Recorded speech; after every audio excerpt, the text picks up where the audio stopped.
The day Thomas Bradford strutted into the conference room to fire me, I noticed something most people wouldn't. He was wearing a new watch, a Patek Philippe Aquanaut that cost more than my annual salary. As he delivered his rehearsed speech about company restructuring and unfortunate cutbacks, that watch gleamed under the fluorescent lights, catching every time he gestured with practiced sympathy. I wasn't supposed to know he'd received a bonus for eliminating my entire department. I wasn't supposed to know he'd been bragging about it at the executive golf tournament last weekend. But in business, as in war, intelligence is everything. My name is Eleanor Harlow, and for 7 years I was the Senior Innovation Director at Pinnacle Dynamics. The company had been my second home, my colleagues like family, until Thomas arrived. "We'll need your badge and laptop before you leave," he said, sliding a manila folder across the table. Inside was a severance package that amounted to 6 weeks' pay. An insult after 7 years of 60-hour weeks and 3 major product launches that had transformed the company. I maintained perfect composure as I signed the papers. I even thanked him, a power move that visibly confused him. His smug smile faltered as I stood to leave. "Eleanor," he called as I reached the door. "No hard feelings. It's just business." I turned and smiled. "Of course, Thomas. Everything is always just business." He couldn't have known what those words would come to mean. How could he? He was too busy admiring his new watch. That evening, I sat in my apartment surrounded by the personal items from my office in a cardboard box. A framed photo of our team celebrating after securing the Westfield account. The small jade plant I'd kept alive for years. A motivational quote calendar my assistant had given me last Christmas. I hadn't cried yet. I was too angry for tears. My phone buzzed with messages of outrage and sympathy from former colleagues. One message caught my attention. From Vivian, my former executive assistant who still worked at Pinnacle. "You wouldn't believe what Bradford is saying, having drinks with the exec team, bragging about how smoothly the layoffs went, says he finally cleaned out the deadwood. Called you specifically, overrated and overpaid. Thought you should know." Something cold and clarifying settled inside me. I didn't just want another job. I wanted justice. Not revenge, justice. There's a difference. Revenge is emotional. Justice is rational, strategic, and absolutely merciless. I spent that night researching Thomas Bradford, LinkedIn, Facebook, Twitter, industry forums, anything public. The picture that emerged was illuminating. Thomas was 42, with an MBA from Wharton. He'd hopped between 5 companies in the last decade, always following the same pattern. Sweep in as a turnaround specialist, slash departments. Claim credit for the subsequent short-term profit boost, then move on before the long-term damage became apparent. Pinnacle was just his latest victim. His weakness was obvious. Ambition untempered by loyalty or vision. He was a corporate mercenary who understood quarterly profits but not sustainable growth. And mercenaries, by definition, can be bought. The next morning, I made 3 phone calls. The first was to Catherine Monroe, my mentor from business school who now ran Horizon Ventures, a venture capital firm with interests in dozens of tech startups. "Ellie, I was going to call you. I heard about Pinnacle. Absolute nonsense. Tell me what you need." "I need a job, but not just any job. I need to build something, and I need your backing." The second call was to Wesley Chen, my former colleague who had left Pinnacle 2 years earlier to start his own software company, Innovate Tech. Their revolutionary project management platform was gaining traction, but they needed experienced leadership to scale. "We've been trying to hire someone with your expertise for months," Wesley said after I explained my situation, "but we can't match your Pinnacle salary." "I'm not asking you to. I'm proposing a partnership. With the right investment, we could expand 10 times over in a year." The third call was to Robert Blackwell, a venture capitalist I'd impressed during a pitch meeting 3 years ago. He'd slipped me his card afterward. "If you ever decide to do your own thing," he'd said, "call me first." I called him. "Eleanor Harlow," he answered warmly. "Please tell me you're finally breaking free of that corporate cage." "I am. But I need more than funding. I need contacts, resources, and a strategic plan that will put Innovate Tech on the map within 6 months. Ambitious timeline. I'm intrigued. Send me a proposal. I spent the next 3 weeks working 18-hour days, living on coffee and determination. I developed a comprehensive growth strategy for Innovate Tech, identifying key market opportunities, potential clients, and a roadmap for product development. Catherine provided critical introductions to industry players. Robert offered financial backing far beyond what I'd hoped for. By month's end, I was named the new CEO of Innovate Tech, with Wesley stepping into the CTO role. We secured $30 million in Series B funding, hired 20 new developers, and leased office space in the same downtown building as Pinnacle Dynamics, just 3 floors above them. A small, petty detail that gave me immense satisfaction.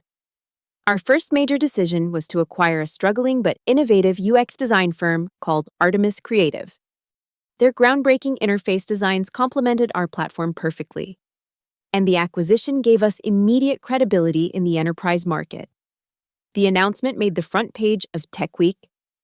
I wasn't surprised when Vivian texted me that Thomas had called an emergency meeting after the news broke. Pinnacle's executive team was worried. Innovate Tech was now positioned to compete directly with their core business, and we had the advantage of being nimble and innovative, unburdened by corporate bureaucracy.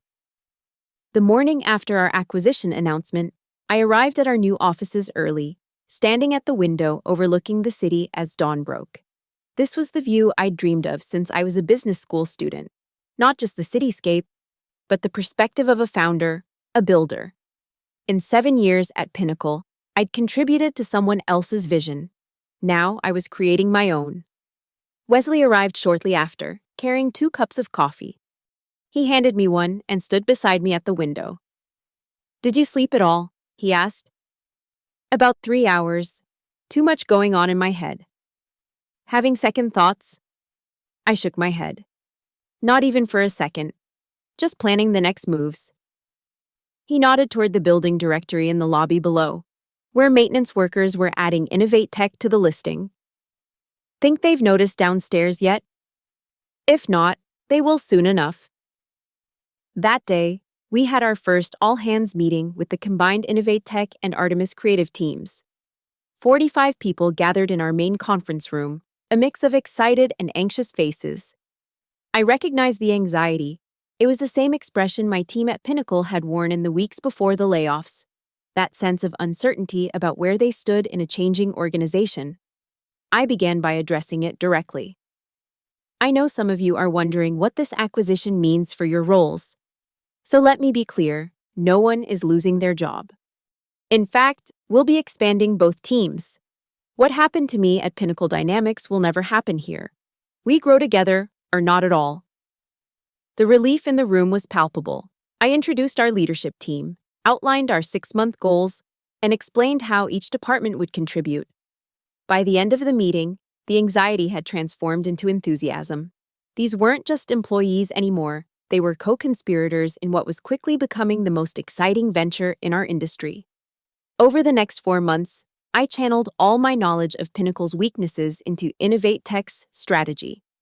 I knew their product development cycle was too slow, their pricing structure too rigid, their customer service underwhelming.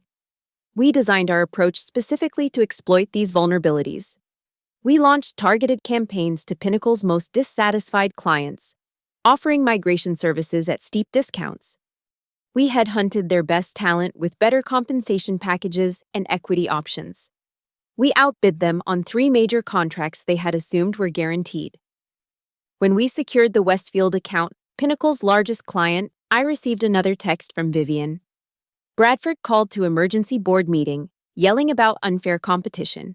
Board members asking why he didn't see this coming. I smiled. Phase 1 complete. But the victory was bittersweet. On the day we signed the Westfield contract, I received a call from Lisa Westfield herself, the CEO who had been my first major client at Pinnacle. "Eleanor, I've got to be honest with you," she said. "I didn't switch to Innovate Tech just because your platform is better. I switched because when we worked together at Pinnacle, You understood our business in a way no one else did. When you left, the quality of service plummeted. Bradford didn't even remember who I was when we met last month. Her words stayed with me, a reminder that business, real, sustainable business, wasn't just about products or prices, it was about relationships, understanding, and trust. That insight informed our next major move. While our competitors were racing to add features and cut prices, we invested heavily in our client success team, hiring people with deep industry knowledge who could serve as strategic advisors, not just customer support. We created an advisory board composed of clients from various sectors, giving them direct input into our product roadmap, and we established the Innovate Tech Academy, offering free training and certification to our clients' teams. These initiatives were expensive, eating into our margins in the short term. Some investors questioned the strategy, but Robert and Catherine backed me completely. Short-term thinking is what's killing American business, Catherine said during one tense board meeting. Eleanor is building something that will last. By our 6th month, Innovate Tech had grown to 70 employees. Our client list had tripled. Our platform was being featured in industry publications as the new gold standard, and Pinnacle Dynamics was showing the first signs of serious trouble. Vivian's texts became more frequent, each one a dispatch from a sinking ship. Bradford cut the R&D budget again. Third-quarter projections looked terrible. 2 VPs resigned today. Bradford blaming market conditions, but everyone knows the truth. Board called emergency session. Bradford presenting new recovery plan. Nobody believes it will work. The true culmination of my plan came when rumors began circulating that Pinnacle was struggling. Their stock dropped 15% in a month. Analysts started questioning their leadership. The board grew restless. Meanwhile, Innovate Tech was thriving. Our valuation tripled. We were featured in Fortune as the next big thing in enterprise software. I was profiled in Business Insider as a phoenix rising from corporate ashes. Then came the news I'd been waiting for.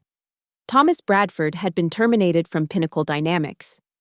The official reason: failure to maintain key client relationships and respond effectively to competitive threats. I waited exactly 2 weeks before having my assistant call him to schedule a meeting. Mr. Bradford, this is Amanda from Innovate Tech. Our CEO would like to meet with you regarding a potential opportunity. The meeting was set for a Friday afternoon. I arranged for him to be kept waiting in our reception area for 20 minutes, just as he had done to me countless times at Pinnacle. When my assistant finally escorted him to my office, I watched his face carefully as he registered who I was. Shock, confusion, then a quick recalibration to forced pleasantness. Eleanor, what a surprise. You've done quite well for yourself. I gestured to the chair across from my desk. Please, sit down, Thomas. He sat, glancing around my office, 3 times the size of his former one at Pinnacle. Floor-to-ceiling windows offered a panoramic view of the city. On my wall hung the framed Business Insider feature about Innovate Tech's meteoric rise. I'll be direct, I said. I know you're looking for a new position. I might have something suitable. Hope flickered across his face. I've been exploring several opportunities, but I'm certainly open to discussions. We need someone to head our new division focusing on legacy client transitions. It would involve helping clients migrate from outdated systems, like Pinnacle's, to our platform. He shifted uncomfortably. Interesting. Though I should mention my expertise is more in executive leadership and strategic planning. Oh, I'm well aware of your particular brand of leadership. Thomas? I slid a folder across my desk, a manila folder identical to the one he'd given me containing my severance package. This position reports to our COO. The compensation is outlined on page 3. He opened the folder, and I watched his expression change as he saw the salary figure, exactly 40% less than what he'd been making at Pinnacle. This seems below market for someone of my experience level, he said carefully. I leaned forward. Actually, it's precisely market rate for someone with your recent track record. Your performance at Pinnacle has not gone unnoticed in the industry. His jaw tightened. I think there might be some misunderstanding about the circumstances of my departure from Pinnacle. No misunderstanding at all. You eliminated experienced talent to reduce short-term costs, failed to invest in innovation, lost major clients to a competitor, and tanked the company's stock value. Those are simply facts. The color drained from his face. If this meeting was just some sort of revenge play. Revenge? I laughed lightly. Thomas, this is just business. No hard feelings, right? That's what you told me 6 months ago. He stood abruptly. I don't think this position is the right fit. That's unfortunate, because it's the only one you're going to get in this industry. I stood as well, maintaining perfect eye contact. I've spoken with Catherine Monroe at Horizon Ventures, Robert Blackwell at Blackwell Capital, and about a dozen other key players. No one is interested in hiring an executive who destroyed one of the most promising companies in the sector. You can't possibly have that kind of influence, he sputtered. 6 months ago, you believed I was, what was it, overrated and overpaid? I walked around the desk to stand directly in front of him. You underestimated me then. Don't make the same mistake twice. I could see the calculations happening behind his eyes, the sudden realization that his reputation was in tatters, that his network had abandoned him, that his options were rapidly dwindling. The position is available until Monday, I said. You have my number. After he left, I remained standing by the window, watching the afternoon sun glint off neighboring buildings. Was I being petty? Perhaps. But there was more to my offer than simple retribution. Thomas Bradford was, in many ways, a symptom of a larger disease in corporate America: the prioritization of short-term profits over long-term value, of shareholder returns over employee well-being, of style over substance. If he could learn a different way of doing business, perhaps others could too. Sunday evening, my phone rang. Thomas accepted the job. His first day was a study in contrast from my last day at Pinnacle. Where I had been escorted out by security, he was given a proper orientation. Where my team had been disbanded without warning, his new colleagues were prepared for his arrival. Where I had received a paltry severance package, he was given a legitimate chance to rebuild his career. I didn't oversee his onboarding personally. That would have been unnecessarily cruel. Instead, I assigned him to work with Layla, our COO, a brilliant woman who had herself been laid off by a Thomas Bradford type earlier in her career. She understood exactly what I was trying to accomplish. I'll make sure he learns our culture, she promised, even if I have to engrave it on his forehead. Thomas's first weeks were predictably rocky. He struggled with the collaborative culture we'd built at Innovate Tech, where decisions were made by consensus rather than executive fiat. He was unused to the transparency we maintained with our team, sharing financial data and strategic plans openly, and he clearly chafed at reporting to Layla, who was 8 years his junior.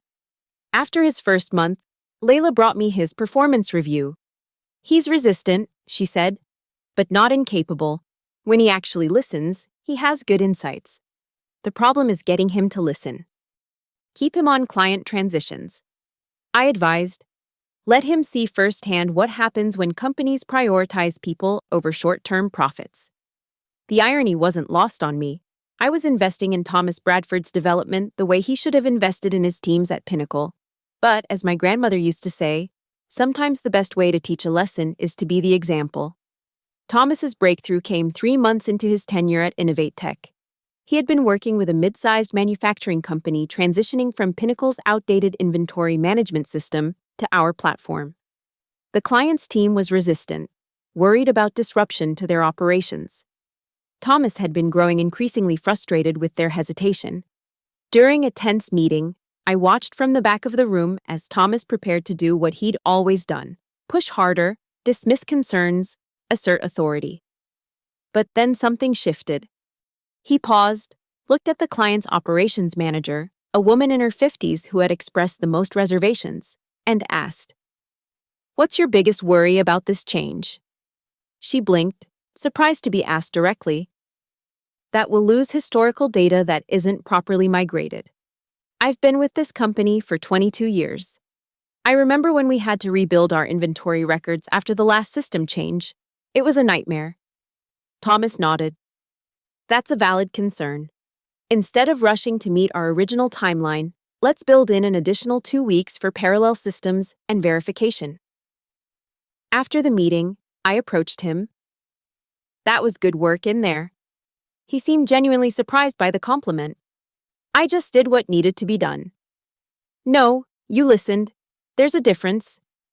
He was silent for a moment, then said, At Pinnacle, we would have pushed ahead with the original timeline, then blamed any problems on the client's team. I know. I started to walk away, then turned back. By the way, that operations manager, she's the one who will recommend whether her company renews their contract next year.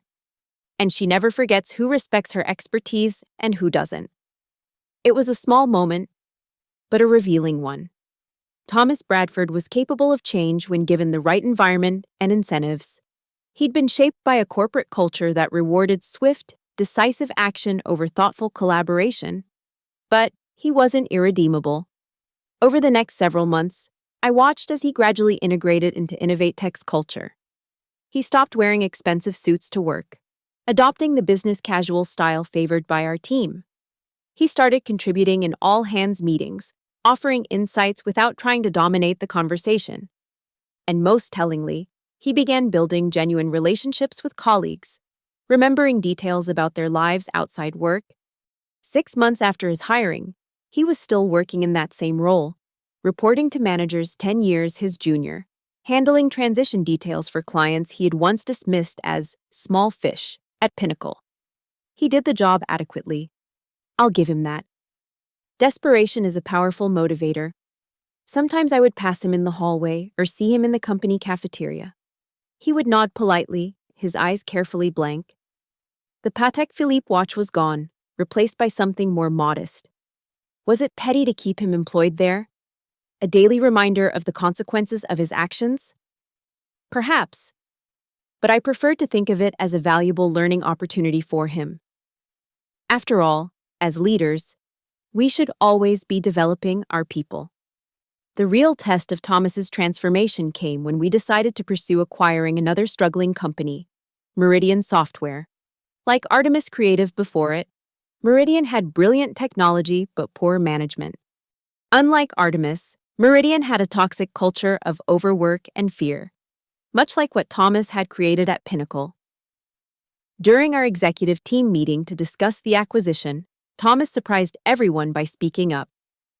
If we're going to do this, he said, we need to be careful about how we integrate their team. They're used to a completely different management style.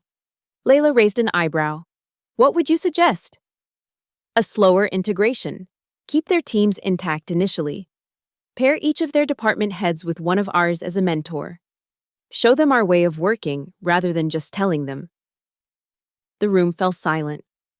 Everyone was aware of the irony. Thomas Bradford advocating for careful, humane integration of acquired staff. That's actually a good approach, I said finally. Thomas, I'd like you to head up the integration team. He looked startled. Me? Yes, you understand both sides of this equation better than anyone else here. It was a risk, giving him that much responsibility. But leadership is about calculated risks, and I'd seen enough of Thomas's evolution to believe this one was worth taking. The Meridian acquisition became Thomas's redemption project. He approached it with uncharacteristic humility, spending time with each department, listening more than talking, identifying the talented individuals who had been suppressed under the previous management. When it came time to make structural changes, he was meticulous about communication, ensuring no one was caught by surprise. The result was the smoothest acquisition integration we'd ever done. Meridian's team, initially suspicious and defensive, gradually embraced InnovateTech's culture. Their productivity increased, their innovation accelerated, and their best people stayed, a stark contrast to the usual post-acquisition exodus. At the celebration dinner after the final integration milestone, Thomas found himself seated next to me. We had maintained a carefully professional relationship, neither acknowledging nor discussing our history at Pinnacle. I owe you an apology, he said after several minutes of small talk. I raised an eyebrow. For which part? All of it. The layoffs at Pinnacle. The things I said about you, not recognizing what you brought to the company until it was gone. He twisted his water glass slowly. I've learned more in 9 months here than in 15 years of management. I studied him carefully, looking for signs of insincerity or manipulation. Found none. What's the most important thing you've learned? He considered the question. That people aren't interchangeable parts in a machine. That institutional knowledge and relationships matter more than quick wins. That how you treat people when they're down determines how far they'll go when they're up. He met my eyes directly. And that someone you dismissed today might be signing your paychecks tomorrow. I laughed despite myself. Well, that's certainly a pragmatic takeaway. I'm still working on the more enlightened perspectives, he admitted with a small smile. 9 months after hiring Thomas, Innovate Tech had grown to over 150 employees. We had offices in 2 countries. Our platform was being adopted by Fortune 500 companies. We were preparing for a Series C funding round that would value the company at over $500 million. And Pinnacle Dynamics was on life support. Their stock had fallen to an all-time low. Their best talent had fled. Rumors swirled about bankruptcy or a fire sale. On the anniversary of my firing from Pinnacle, I called Thomas into my office. Close the door, I said when he entered. He did so, standing stiffly just inside the threshold.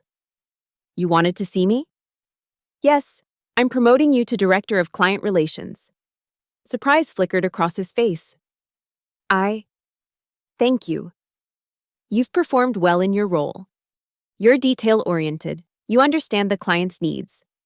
And you've demonstrated loyalty to the company. He nodded cautiously. I appreciate the recognition. The position comes with a substantial raise and a small equity stake. I slid another folder across my desk. The details are all there. As he took the folder, I added, one more thing. The jade plant on your desk. It's dying. Too much water. They need less than you think. Confusion crossed his face. How did you know about? It was mine. 7 years at Pinnacle. And it was the only thing I really cared about bringing home. Vivian rescued it from the trash after you cleared out my office. Something shifted in his expression, recognition, perhaps even a hint of shame. Eleanor, I held up a hand.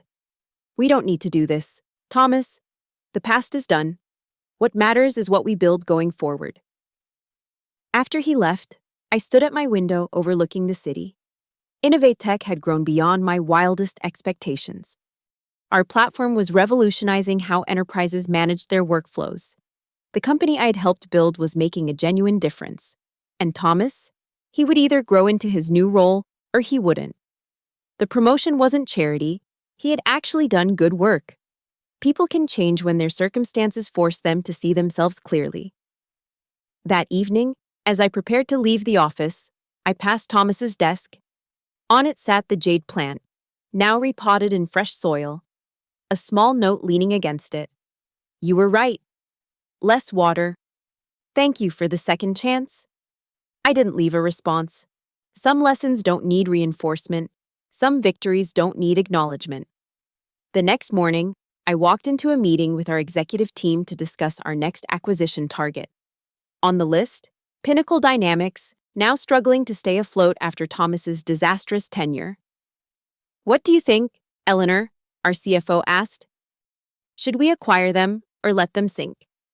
I considered the question carefully, thinking of all the talented people still employed there, people who had been my colleagues and friends. We acquire them, I said decisively. But we do it right, no layoffs, full integration of their remaining talent, and we preserve what made them special in the first place. Even after what they did to you, someone asked. I smiled. Especially after what they did to me. The best revenge isn't destroying what hurt you, it's building something better in its place. We made our offer to Pinnacle's board the following week. It was fair but firm.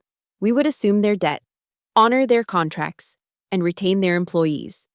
But their executive team would be replaced, and the Pinnacle name would be phased out. After brief negotiations, they accepted.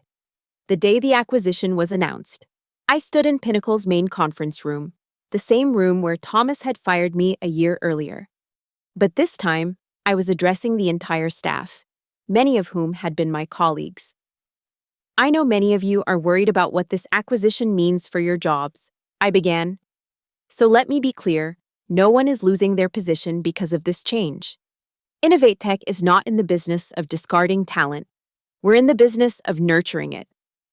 The relief in the room was palpable, though tinged with lingering anxiety. These people had been through too much uncertainty to trust easily. Some of you know me from my time here, I continued. You know that I understand Pinnacle's strengths and challenges because I lived them alongside you. Those experiences will guide how we approach this integration. As I outlined our plans, I could see hope beginning to replace fear on many faces. After the meeting, several former colleagues approached me, expressing a mixture of congratulations and gratitude. One of them was David, a brilliant developer who had been at Pinnacle even longer than I had. When Bradford came in, I started updating my resume, he admitted. But I couldn't bear to leave the projects I'd spent years building. Now I feel like they might actually survive. They'll do more than survive, I promised. They'll become the foundation for our next phase of growth. The integration of Pinnacle into Innovate Tech was the most complex challenge we'd faced. There were technical hurdles in merging our platforms, cultural barriers to overcome, and the delicate task of rebuilding morale among a workforce that had been systematically demoralized. I assigned Thomas to be part of the integration team, though not to lead it. His knowledge of Pinnacle's operations was valuable, but I wanted him to experience the acquisition from the other side, to see firsthand how different it could be when done with respect and care. 3 months into the integration, I found him working late, reviewing migration plans for Pinnacle's legacy clients. "How's it going?" I asked, leaning against the doorframe of his office. He looked up, tired but focused. "Better than expected. We're ahead of schedule on the technical integration. The cultural piece is harder." "It always is." He hesitated, then asked, "Can I show you something?" I nodded, and he pulled up a presentation on his screen. It was a proposal for a mentorship program pairing Innovate Tech veterans with former Pinnacle employees. "The biggest issue isn't technical skills," he explained. "It's confidence. Bradford's management style was demoralizing. People stopped offering ideas because they were shot down or stolen. This program would help rebuild that confidence." I studied the proposal, impressed by the thoughtfulness behind it. "This is good, Thomas. Really good. When did you become an expert in organizational psychology?" He gave a small, self-deprecating smile. "Let's just say I've had a crash course in how not to manage people, followed by a master class in how to do it right." The mentorship program was implemented the following month and proved remarkably effective. The former Pinnacle team began to integrate more fully, contributing ideas and taking ownership of projects. The technical integration accelerated as collaboration improved. 6 months after the acquisition, we held a company-wide retreat to celebrate the successful merger and plan our next phase of growth. Innovate Tech now employed over 300 people across 3 countries. Our valuation had reached $1.2 billion, unicorn status in the startup world. And our platform had become the industry standard, with competitors scrambling to catch up. During the retreat, we organized teams for a strategy competition, deliberately mixing people from different backgrounds and departments. Thomas ended up on a team with several former Pinnacle employees, including some who had been laid off in his purge and subsequently rehired by Innovate Tech. I watched their interactions carefully, curious how they would navigate the complicated history. To my surprise, they worked together seamlessly. Later, I overheard one of the former Pinnacle developers telling a colleague, "Bradford's actually pretty brilliant when he's not being an asshole." High praise, indeed. On the final night of the retreat, we held a bonfire on the beach. As conversations flowed around me, I found myself sitting next to Catherine, my mentor and now a key investor in Innovate Tech. "When you called me after being fired, I knew you'd built something impressive," she said, gazing into the flames. "But I didn't imagine this." I followed her gaze across the fire, where Thomas was deep in conversation with Wesley and several other team members, gesturing animatedly as he explained some concept. You rehabilitated the corporate executioner, she mused. That wasn't part of the original plan, was it? No, I admitted. That just happened. Do you regret hiring him? I considered the question. Initially, it was about justice, or maybe revenge, if I'm being honest, making him experience what he'd inflicted on others. But it became something else. An object lesson, Catherine suggested. More like a case study in transformation. The Thomas Bradford who fired me couldn't have built what we've built. But the Thomas Bradford who learned from that failure, he's become a valuable part of it. Catherine nodded thoughtfully. The ultimate revenge. You didn't just beat him, you converted him. Later that evening, as the party wound down, Thomas approached me as I stood at the shoreline, watching waves break in the moonlight. I've been meaning to ask you something, he said, hands in his pockets. What's that? That day you offered me the job. If I'd turned it down, what would you have done? I smiled. I'd have made sure every tech company in the country knew exactly why Pinnacle failed under your leadership. He winced. And now? Now? I'd give you a glowing recommendation if you wanted to leave. I don't. He looked out at the ocean. For the first time in my career, I'm building something I'm proud of, something that will last. We stood in companionable silence for a few moments. You know, he said finally, I've worked for a dozen companies, and I've never seen one run like Innovate Tech. People actually want to come to work. They care about what they're building and who they're building it with. That's not an accident. No, it's not. He turned to face me directly. Thank you for not being like me. Thank you for showing me another way to do this. The simple sincerity of his words caught me off guard. This wasn't the Thomas Bradford who had fired me with casual indifference. This was someone who had experienced a fundamental shift in perspective. You're welcome, I said simply. As we walked back toward the hotel, he asked, Do you ever wonder what would have happened if I hadn't fired you that day? I laughed. I'd still be at Pinnacle, working 60-hour weeks, building someone else's dream. And I'd still be the same short-sighted asshole I was then, he added. Precisely. So in a way, you did both of us a favor. He smiled ruefully.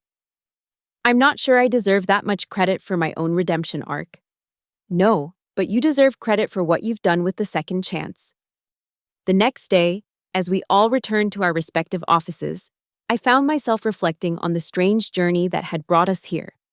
When Thomas had fired me, he had unwittingly set in motion a chain of events that transformed not just my life, but his own.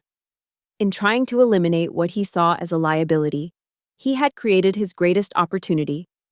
A year and a half after my ignominious departure from Pinnacle, Innovate Tech was preparing to go public. The IPO would value the company at over $2 billion and make millionaires of our early employees. We had grown to 4 offices worldwide, with a team of nearly 500 people. Our platform was being used by companies in 27 countries.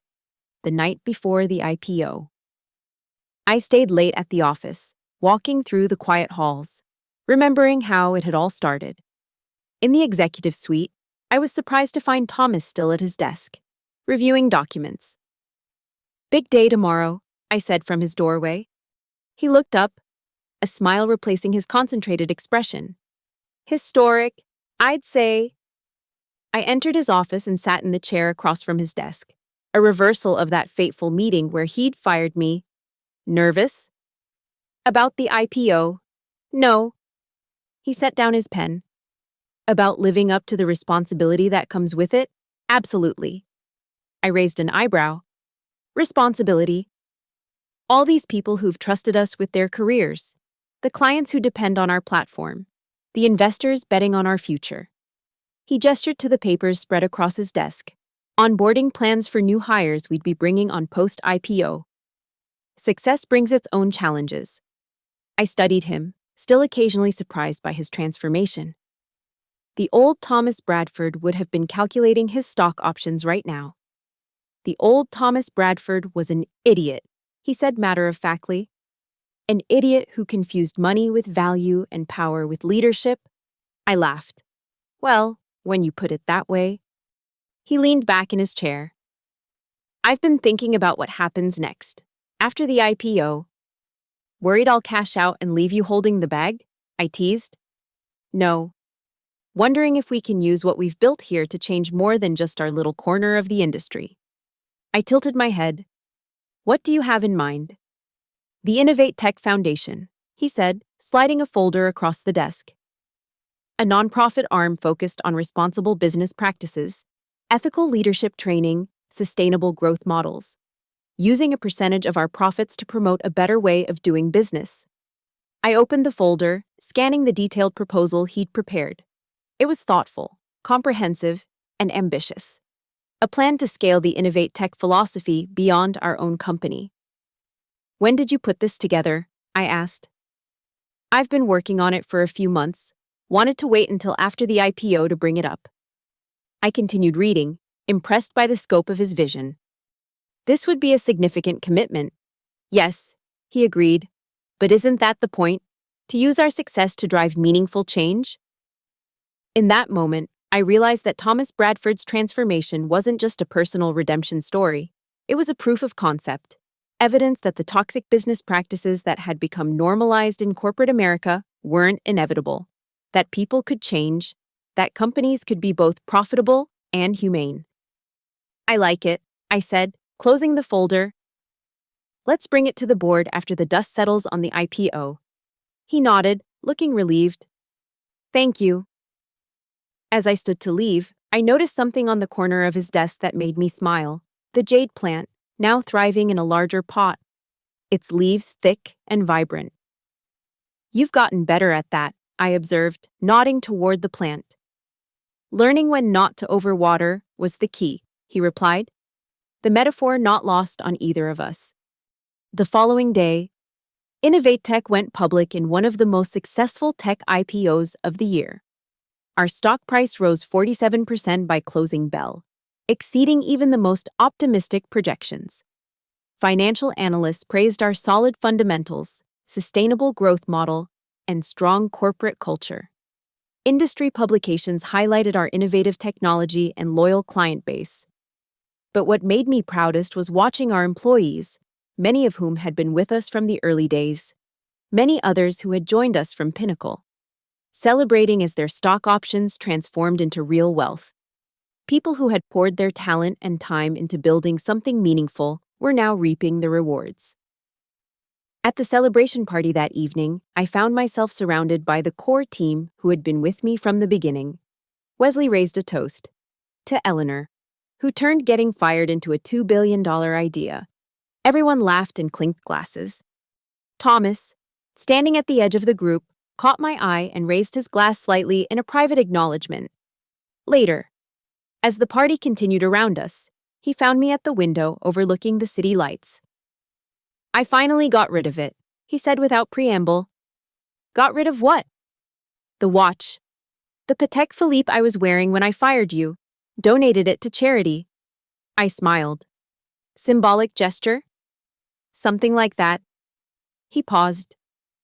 Every time I looked at it, I remembered who I used to be, what I valued. It wasn't a pleasant reminder. We stood in companionable silence for a moment, watching the celebration reflected in the window glass. You know, he said thoughtfully, most people in your position would have destroyed me, made sure I never worked in tech again.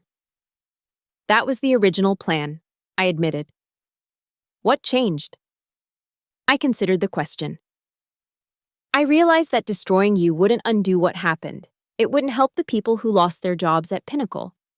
It wouldn't build anything new or better. I turned to face him directly. And frankly, watching you learn and grow has been far more satisfying than watching you fail would have been.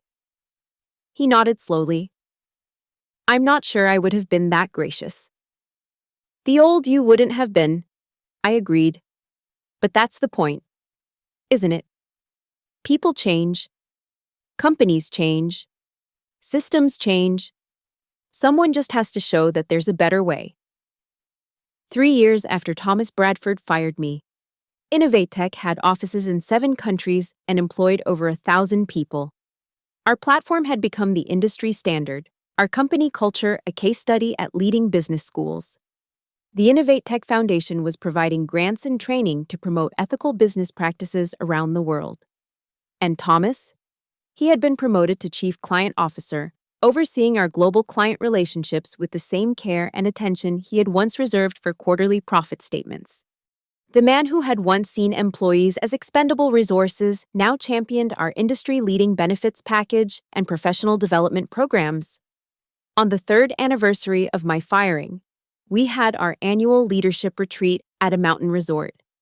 After a day of strategic planning sessions, I found Thomas sitting alone on a terrace overlooking the valley below, nursing a scotch. "Mind if I join you?" I asked. He gestured to the empty chair beside him. "Be my guest." I sat down, accepting the glass he poured for me. "Penny for your thoughts." "Just reflecting on the journey," he said. 3 years ago today. "Ah." I sipped my drink. "Not a date I'm likely to forget." "Me neither, though for different reasons." He swirled the amber liquid in his glass. "That day, I thought I was making a smart business decision, cutting costs, streamlining operations, impressing the board with my decisiveness. And now? Now I understand it was the biggest mistake of my career. Not just because of what you built afterward, but because of what Pinnacle lost that day." I nodded, remembering the company that had once been my home. It wasn't just me they lost. It was institutional knowledge, client relationships, team cohesion, all the intangible assets that don't show up on a balance sheet but determine whether a company succeeds or fails in the long run. "Exactly." He set down his glass. "Which is why I've been working on something I want to show you." From his briefcase, he withdrew a leather-bound journal and handed it to me. Inside were handwritten notes, diagrams, and clippings, a detailed chronicle of his journey from corporate executioner to enlightened leader. "What is this?" I asked, leafing through the pages. "The first draft of a book, The Human Balance Sheet, Why People Are Your Most Valuable Asset. I've been working on it for the past year." I looked up, surprised. "You're writing a book?" He nodded. "Several publishers have expressed interest. I want to share what I've learned, both from my failures at Pinnacle and my education at InnovateTech."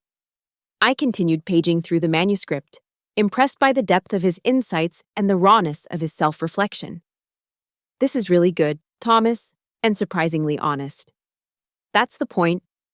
If it's going to help other leaders avoid my mistakes, I need to be completely truthful about what those mistakes were and why I made them." I closed the journal and handed it back to him. "You've come a long way from that man with the expensive watch." He smiled ruefully. "I hope so." "You have," I assured him. "The Thomas Bradford who fired me would never have written this book. He wouldn't have even understood why it was necessary." Later that evening, as the leadership team gathered around a bonfire, sharing stories and ideas, I watched Thomas engaged in animated conversation with our newest department heads. He was describing our early days, the challenges we'd overcome, the lessons we'd learned along the way. Watching him, I reflected on the strange symmetry of our journeys. His act of firing me had catalyzed my greatest professional achievement. And that achievement, in turn, had given him the opportunity for redemption and growth. It wasn't the revenge I had initially envisioned, it was something far more powerful. The following week, back at headquarters, I received a visit from Lisa Westfield, our first major client and now a close friend. "I've been meaning to ask you something," she said as we settled into the comfortable chairs in my office. "Why did you keep him?" "Thomas, you mean?" She nodded. "After everything he did at Pinnacle, all the people he hurt, including you, why give him a second chance?" I considered her question carefully. Initially, it was about justice, making him experience what he'd inflicted on others. But over time, it evolved into something different. "What?" "A test case. Proof that the values we've built this company on, respect, collaboration, long-term thinking, aren't just nice ideas, they're transformative." I smiled. If they could transform Thomas Bradford, they can transform anyone. Lisa laughed. When you put it that way, it makes perfect sense. After she left, I found myself thinking about the journey we'd all taken, from that day in Pinnacle's conference room to the global enterprise we'd built. About how what had begun as a quest for personal vindication had evolved into a mission to change how business itself was conducted. I thought about all the people who had been part of that journey. Wesley with his technical brilliance, Catherine with her steady guidance, Robert with his visionary investments. And yes, Thomas, whose transformation from antagonist to ally had been perhaps the most surprising development of all. They say living well is the best revenge. I disagree. The best revenge is creating something so successful that the person who underestimated you ends up working for you, grateful for the opportunity. The best revenge is becoming so essential to the industry that the person who discarded you needs your approval to remain relevant. The best revenge isn't revenge at all, it's justice. And sometimes, justice looks a lot like a small jade plant on a corner desk, finally getting exactly what it needs to thrive. 5 years after Thomas Bradford fired me, I stood on a stage in front of thousands of industry professionals, accepting the Lifetime Achievement Award at the annual Tech Leadership Summit. At 42, I was the youngest recipient in the award's history. As I looked out at the audience, I saw faces that had been part of my journey. Colleagues from Innovate Tech, former teammates from Pinnacle, mentors, competitors, clients. In the front row sat Thomas, now our president of global operations, applauding with genuine pride. This award isn't really about me, I said into the microphone. It's about what we've built together at Innovate Tech, a company that values people as its greatest asset, a workplace where innovation thrives because people feel safe, respected, and heard. I paused, letting my gaze travel across the audience. 5 years ago, I was fired from a job I loved. At the time, it felt like the end of the world, but it turned out to be the beginning of something far better than I could have imagined. I smiled at Thomas, acknowledging our shared history without rancor. The lesson I want to share with you tonight is this. In business, as in life, how we respond to setbacks defines us far more than the setbacks themselves. We can choose bitterness and vengeance, or we can choose to build something better. As the audience applauded, I felt a profound sense of completion. The circle that had begun with that manila folder sliding across a conference table had closed. What had started as a quest for revenge had become a journey of creation and, ultimately, redemption. Not just for me, but for Thomas, for our team, and perhaps, in some small way, for the industry itself. After the ceremony, Thomas found me at the reception. "Congratulations," he said, raising his champagne glass. "Well deserved." "Thank you." I clinked my glass against his. "I meant what I said up there. This isn't just my achievement," he nodded. "I know. But without your vision and leadership, none of it would exist." We stood in companionable silence for a moment, watching the celebration around us. "Do you ever regret hiring me?" he asked suddenly. "After what I did?" I considered the question, then shook my head. "No. It turned out to be one of the best decisions I ever made." "Why?" "Because you proved that people can change, that companies can be different, that success doesn't have to come at the expense of humanity." I smiled. "And because watching you learn those lessons has been one of the most satisfying experiences of my career." He laughed. "Revenge as a teaching opportunity. Only you could pull that off, Eleanor." "Not revenge," I corrected. "Justice. There's a difference." "Indeed there is," he agreed, raising his glass once more. "To justice, then."